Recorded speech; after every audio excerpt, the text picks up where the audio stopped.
CNN Chile y 3xI presentan Pares Impares.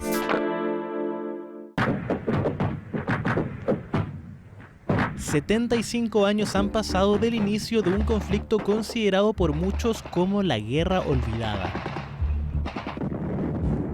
La Guerra de Corea tuvo lugar entre 1950 a 1953, tan solo 5 años después del fin de la Segunda Guerra Mundial, y cobró alrededor de 4 millones de vidas. De ellas, más de la mitad fueron civiles y correspondieron al 10% de la población del país en esa época. En 1910, el Imperio de Japón ocupó Corea, invasión que llegó a su fin en 1945, luego de la rendición nipona en la guerra. Un contexto geopolítico que plantó las semillas de división social en la península coreana. Producto de la ocupación colonial japonesa, ¿cierto? Se habían llevado a cabo, se habían manifestado más bien una serie de divisiones internas con respecto a cuál era el camino hacia la liberación, desarrollándose divisiones que tenían que ver con la colaboración con Japón, otras que tenían que ver con la industrialización, otras que eran de derecha, otras que eran de izquierda, etcétera, lo que genera un panorama bastante complejo al inicio de la guerra. Así, en septiembre de 1945, Corea se separó en dos zonas de ocupación divididas por el paralelo 38, el sur controlado por Estados Unidos y el norte por la Unión Soviética, cada potencia instalando un gobierno de acorde a su ideología. Una situación de tensión que llevó al desencadenamiento de la guerra en 1950. Lo que ocurrió es que Corea del Norte avanzó y cruzó esta zona que estaba la división, el paralelo 38, y avanzó hacia el sur. Entonces, como consecuencia de eso, posteriormente se solicitó la intervención de las Naciones Unidas para apoyar a las fuerzas surcoreanas porque las fuerzas de Corea del Norte estaban superándolos. Entonces, avanzaron hacia el sur, capturaron, digamos, la capital, Seúl, y fueron replegados hacia la zona de Busan. Luego viene el desembarco estadounidense que revierte esta tendencia, este avance norcoreano, quienes empujan, digamos, a las fuerzas norcoreanas hasta bien al interior del territorio norcoreano. Luego se involucra China, ¿cierto? Y viene una suerte de retirada de las fuerzas del sur, de las fuerzas de la ONU, lideradas por Estados Unidos, que se establecen más o menos en el paralelo 38. De esta manera, la guerra dejó el territorio como comenzó, las dos Coreas divididas en el paralelo 38. En 1953 se firmó un armisticio que puso fin a las hostilidades, pero que, oficialmente, no ha terminado con el conflicto. 75 años después, la división continúa. Actualmente, Corea del Sur goza de prosperidad económica y democracia, mientras que el norte continúa bajo el régimen autoritario liderado por la familia Kim. Más allá de todo eso, hay una consecuencia que es humana, la separación del pueblo coreano, que se ha traducido en la ruptura de familias, amistades y más. Existen organizaciones en el sur que buscan lograr la reunificación, partiendo desde la necesaria inclusión de personas que escapan del norte.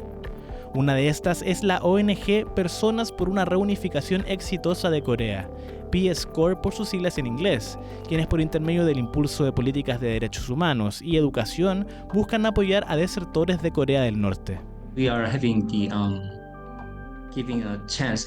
Estamos dando la oportunidad de pensar y hablar sobre la cuestión norcoreana y los derechos humanos en Corea del Norte y la reunificación en las escuelas públicas.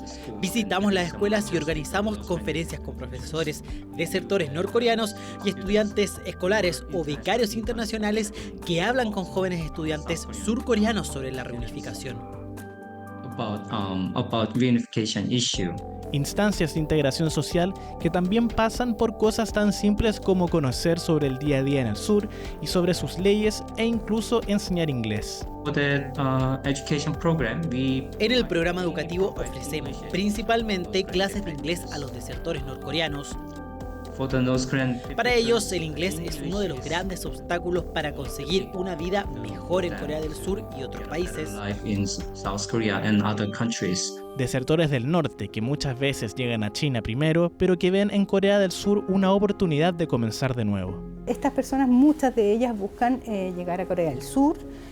¿Por qué? Porque hay una afinidad cultural, hay una afinidad lingüística, hablan el mismo idioma, con ciertas particularidades. Y una vez en el sur existe normativa especializada para recibir a estas personas. Las reciben y las incorporan a la sociedad después de pasar un periodo de unos meses en una institución en donde se les enseñan ciertos conceptos que son cruciales para incorporarse a la vida del sur, por ejemplo, que es la democracia o la vida práctica en una sociedad que realmente al día de hoy es muy distinta a lo que ellos están acostumbrados.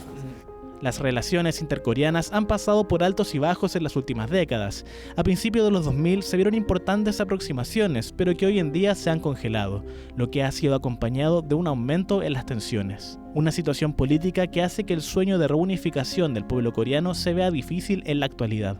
Ese interés por la reunificación, al menos en Corea del Sur, existe todavía y está consagrado constitucionalmente. En el norte, esto había sido sí hasta hace poco, pero el año 2024 ellos eliminaron una disposición constitucional que buscaba la reunificación. Entonces, eso abre la pregunta, no sabemos qué es lo que está pensando el norte ahora, pero sí sabemos que de cierta manera esta unificación ha sido un sueño o un anhelo permanente del pueblo coreano, podemos decirlo de alguna forma. Este conflicto se ha tendido a alargar y proyectar en este nuevo contexto, en este nuevo milenio y bajo nuevas condiciones, lo que nuevamente hace difícil todavía el poder pensar en reunificación o al menos en normalización, sobre todo dado este contexto que se ha instalado a partir del gobierno de Trump, ¿cierto? Y con esta nueva incertidumbre que existe a nivel global con respecto a cómo se van a llevar a cabo las relaciones internacionales. Si los norcoreanos tuvieran una oportunidad adecuada, podrían hacer muchas cosas, ya que son iguales que los surcoreanos. Creemos que podríamos lograr un impacto positivo con los pueblos norcoreano y surcoreano juntos. Para que eso sea posible, los pueblos norcoreano y surcoreano deben entenderse mutuamente, deben conocerse. Más allá de lo difícil que se ve la reunificación de Corea, iniciativas como la de Peace Corps son una luz de esperanza que da cuenta que, pese a las consecuencias que pueda traer el conflicto, hay alguien dispuesto a integrar y evitar, incluso en las situaciones más complejas, que el tejido social se fracture. Pares Impares fue presentado por CNN Chile y 3xI.